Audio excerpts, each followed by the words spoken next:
হয়েছে একটা বিচার দিচ্ছে অনেক হাজার লোক নিয়ে আজকে এই সমাবেশে গ্রহণ করার জন্য উপস্থিত হয়েছে।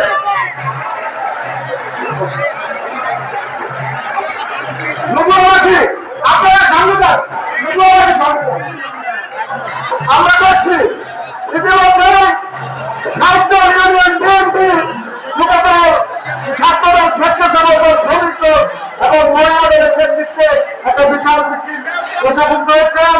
আজকে সাহিত্যের নেতৃত্বে আছেন আমাদের উপজেলা স্বেচ্ছাসেবক আহ্বায়ক শাহজালাল প্রধান, সিটি মফিজুল ইসলাম শান্ত, মোবাইল ব্যাপারী, নবীর হোসেন ডাক্তার, মনির মেম্বার, বশির মেম্বার, আইব হোসেন, মামুন, আলমুল্লাহ, রাশেদ, মহিউদ্দিন,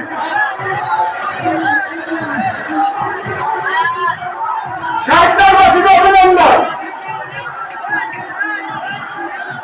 সাহিত্যবাসীকে অভিনন্দন।